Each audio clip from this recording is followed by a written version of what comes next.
Muy buenas noches, ¿cómo están? Les saludo aquí desde Whittier, California. Hermanos y hermanas, saludos a todos. Vamos a comenzar nuestra clase del día de hoy. Les recuerdo, si no se han inscrito al canal, suscríbanse por favor. Recuerden, este canal es un canal que es exclusivamente para predicar la palabra de Dios, para tener estudios bíblicos, devocionales para casados, para jóvenes. Por favor, suscríbanse y así cada vez que pongamos un video, ustedes van a ser notificados. Amén. Bueno, vamos a comenzar con una oración.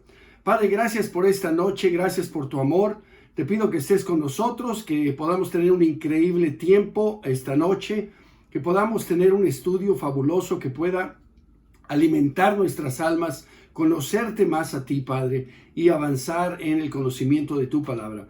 Padre, te pido una bendición especial para cada persona que está escuchando en esta hora este video. Te pido, Padre, que los bendigas, los fortalezcas, los cuides, los protejas, Padre. Gracias por todo tu amor. Ponemos todo en tus manos y oramos en el nombre precioso de nuestro Señor Jesucristo. Amén. Bueno, Romanos capítulo 7 y verso 1. Dice así: hermanos, les hablo como a quienes conocen la ley. Recuerden, otra vez, esta carta fue escrita por Pablo a la iglesia que estaba en Roma, una iglesia que él no conocía personalmente, pero que estaba formada por la mayoría judíos. Entonces, ya hemos estudiado los 6 primeros capítulos y hemos visto cómo Pablo está tratando de hacerles entender su posición y la diferencia entre la ley y la gracia y el privilegio que tienen todos los gentiles de ser hijos de Dios de igual manera que ellos. Y aquí dice en el verso 1, en el capítulo 7, hermanos, les hablo como a quienes conocen la ley. ¿Acaso no saben que uno está sujeto a la ley solamente en vida? Y obviamente eso es totalmente lógico, incluso para cualquier ley.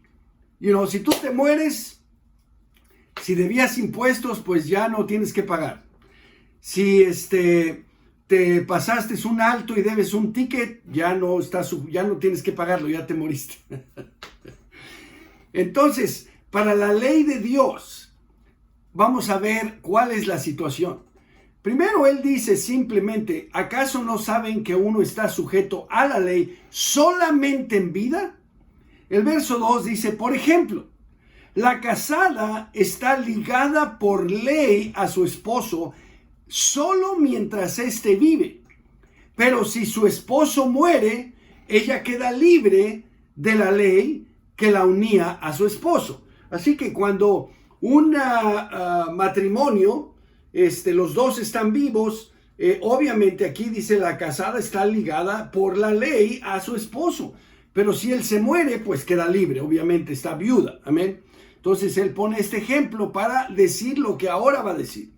Dice, por eso, si se casa con otro hombre mientras su esposo vive, se le considera adúltera, pero si muere su esposo, ella queda libre de esa ley y no es adúltera, aunque se case con otro hombre. ¿Por qué? Porque el esposo ya se murió.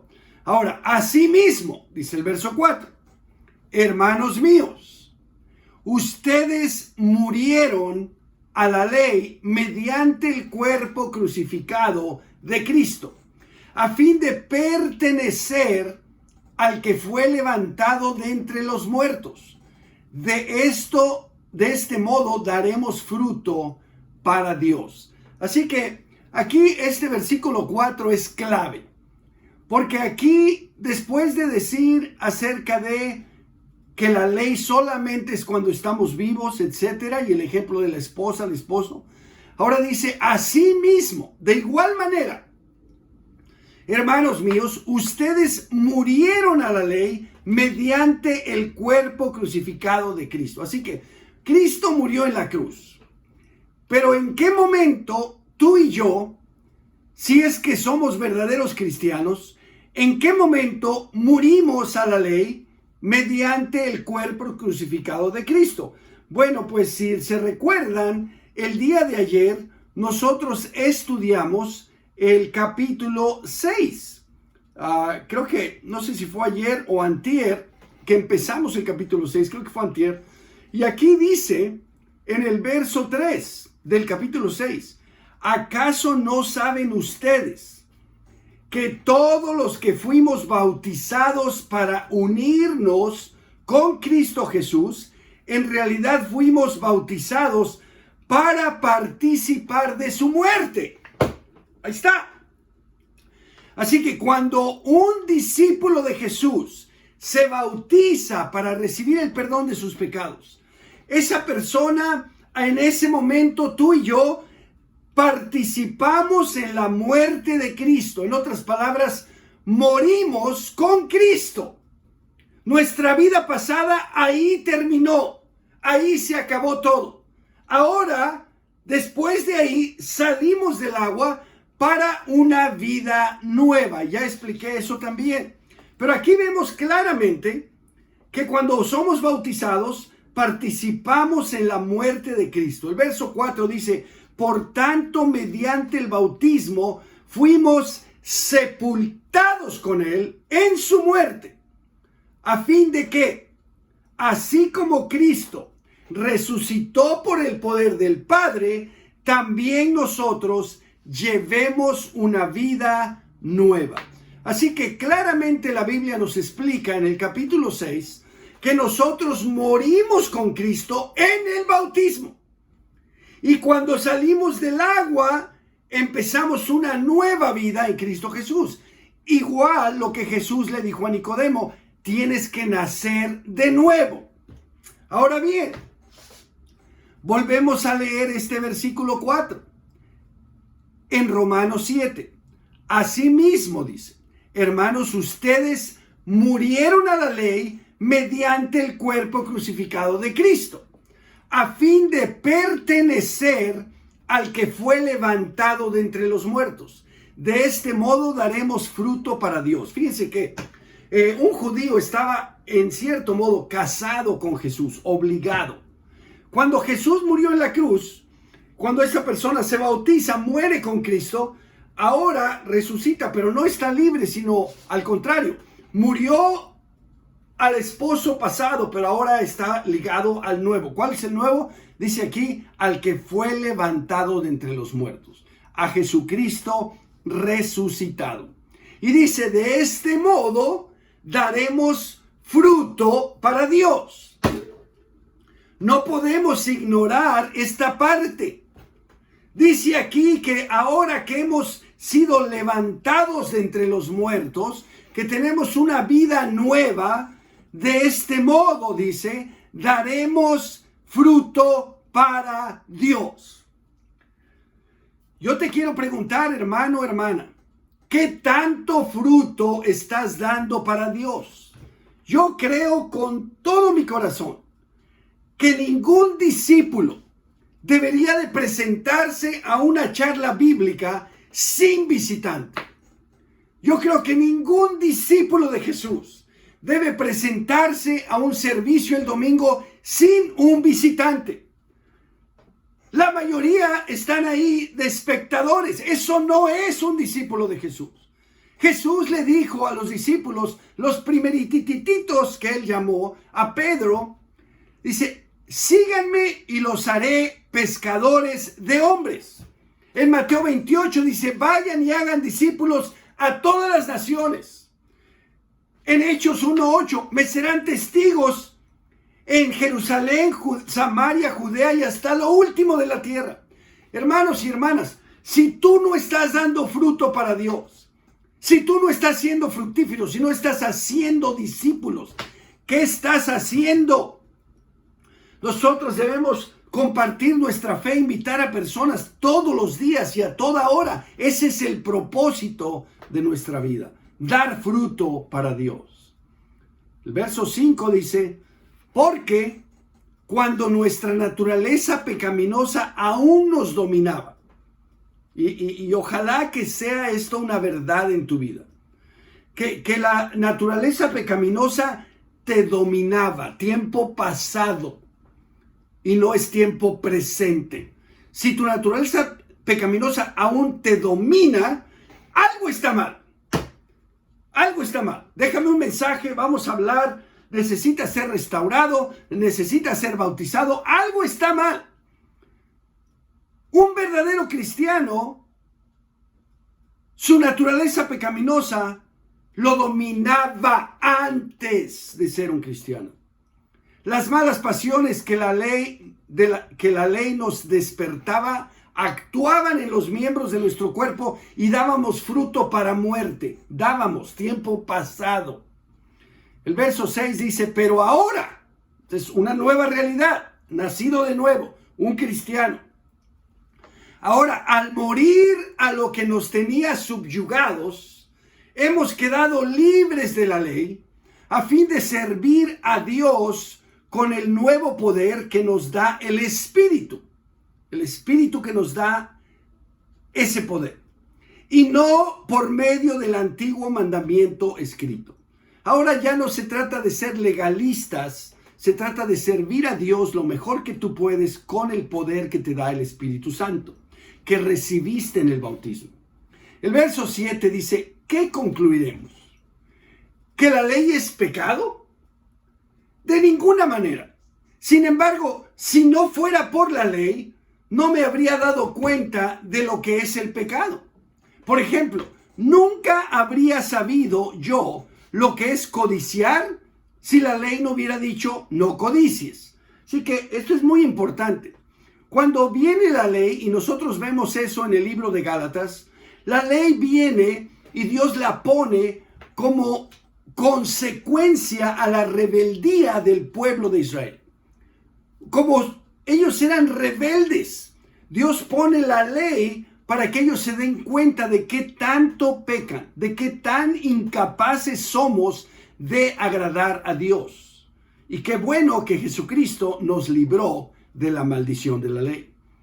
Pero el verso 8 dice, pero el pecado, aprovechando la oportunidad que le proporcionó el mandamiento, despertó en mí toda clase de codicia. Porque aparte de la ley, el pecado está muerto. Y esa es una reacción natural de la naturaleza de pecado. Cuando tú le dices a una persona, no a un niño, o quien sea, hey, no hagas esto, está como que lo quieren hacer. Si tú le dices, hey, hazlo, como que no lo quieren hacer. Esa es una, no sé, la naturaleza de pecado es rebelde.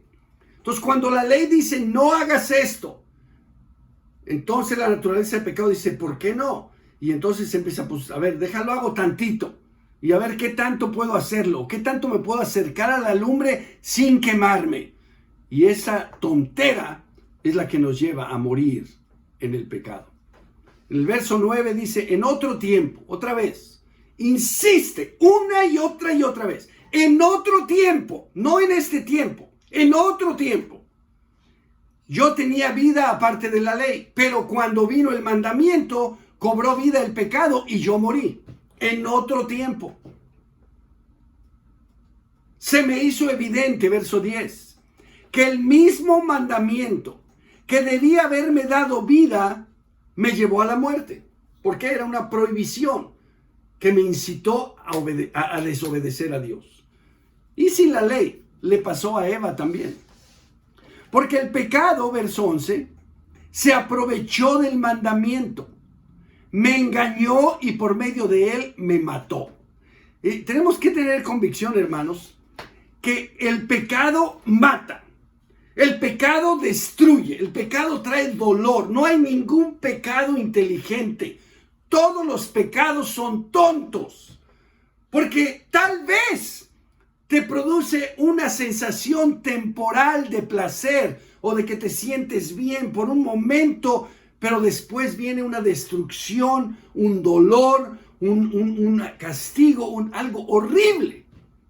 Debemos de tener esa convicción para luchar por no pecar. El verso 12 dice, concluimos, pues, que la ley es santa y que el mandamiento es santo, justo y bueno. Sí, la ley es santa. Los mandamientos de Dios son santos, son perfectos. Nosotros somos los imperfectos. Si no fuera por Jesús, nosotros no podríamos ir al cielo, no podríamos cumplir nada. El verso 13 dice, pero entonces lo que es bueno se convirtió en muerte para mí. De ninguna manera. Más bien fue el pecado lo que, valiéndose de lo bueno, me produjo la muerte. Así que la ley no produce la muerte. El pecado que está en nosotros es lo que produce la muerte. Ocurrió así para que el pecado se manifestara claramente.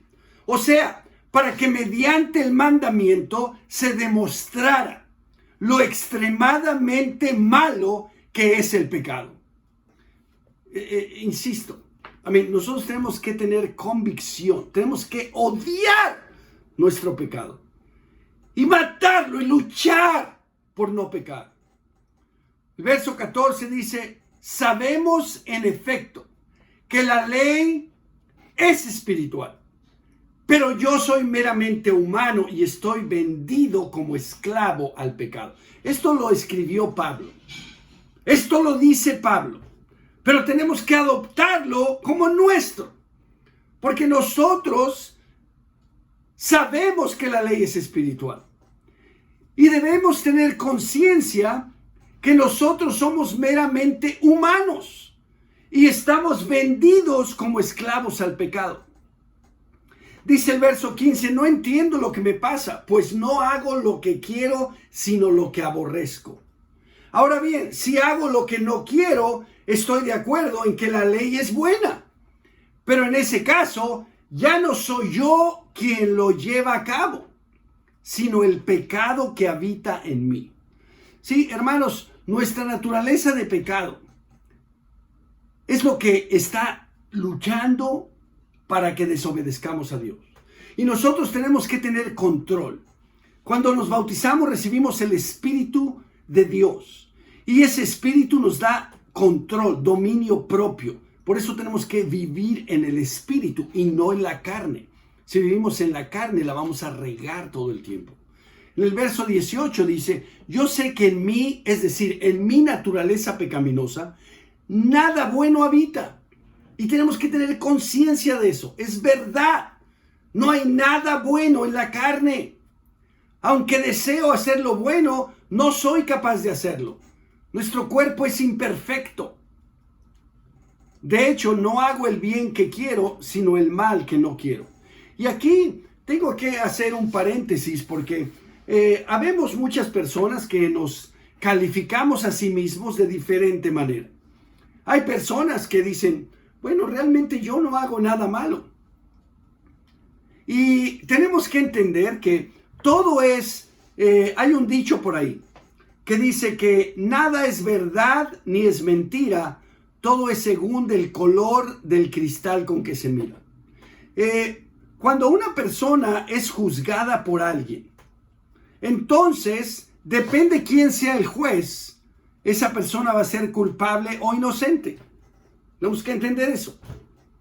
Si por ejemplo tú le preguntas a un borracho, oye, ¿tú crees que este hombre es culpable? Y este hombre es borracho, pero él es borracho. Le dice, no, yo no veo nada de malo, solo está un poquito alegre. Hay que disfrutar la vida, ¿no?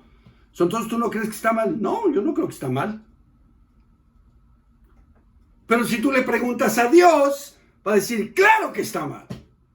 Si tú le preguntas a un homosexual, oye, ¿tú crees que este homosexual está mal que haga lo que haga? Mira, es hombre y se viste como mujer y camina como mujer, habla como mujer. ¿Qué piensas? Bueno, es que yo pienso que él así nació. Yo creo que está bien. Pero si le preguntas a Dios, va a decir, no, eso es pecado, eso está mal, en contra de mi creación. Hermanos y hermanas, depende de quién sea el juez. Entonces hay personas que son su propio juez y se ven como, yo no hago nada malo. Pero ¿por qué no le preguntas a Dios? Y entonces te vas a dar cuenta. Si tú te comparas con otras personas, siempre va a haber alguien que es peor que tú. Pero ¿por qué no te comparas con Jesús, que es perfecto? Si tú te comparas con Jesús, si yo me comparo con Jesús, todos somos una basura. Todos somos imperfectos. Por eso dice aquí, Si hago lo que no quiero, ya no soy yo quien lo hace, sino el pecado que habita en mí. Así que descubro esta ley, que cuando quiero hacer el bien me acompaña el mal. Porque en lo íntimo de mi ser me deleito en la ley de Dios, espiritualmente hablando. Pero me doy cuenta de que los miembros de mi cuerpo hay otra ley, que es la ley del pecado. Esta ley lucha contra la ley de mi mente y me tiene cautivo. Soy un pobre miserable. Acuérdense, es Pablo que está escribiendo. ¿Quién me librará de este cuerpo mortal? Cuando él dice soy un pobre miserable, Pablo era un instrumento de Dios, un increíble predicador evangelista. Pero él sabía que no era perfecto, que él pecaba todos los días. Tú pecas todos los días, yo peco todos los días, todos pecamos todos los días. Pero nosotros tenemos que tratar de no pecar, de luchar por agradar a Dios, y sabemos que no vamos a ser perfectos, pero no por eso vamos a dejar de luchar. Pablo dice de sí mismo, soy un pobre miserable. ¿Quién me librará de este cuerpo mortal? Gracias a Dios por medio de Jesucristo nuestro Señor. En conclusión, con la mente yo mismo me someto a la ley de Dios. Es lo que Él quiere hacer. Pero mi naturaleza pecaminosa está sujeta a la ley del pecado. Siempre, cuando menos te das cuenta, ya fuiste orgulloso. Ya te enojaste. Ya fuiste falto de amor. Ya no hiciste algo que tenías que hacer.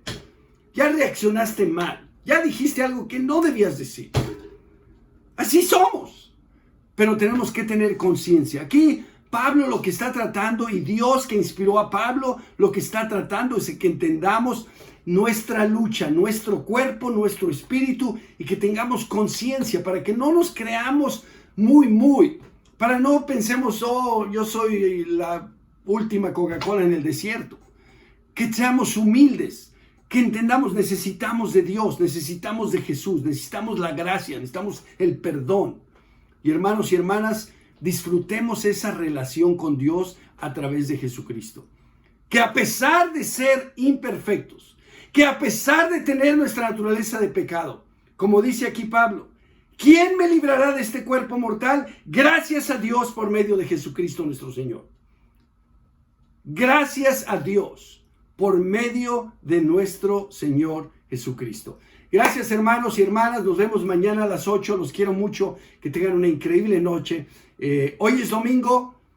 Ya se acabó el domingo, pero ese es el primer día de la semana. Así que mañana lunes nos vemos. Los quiero mucho. Que descansen. Hasta luego.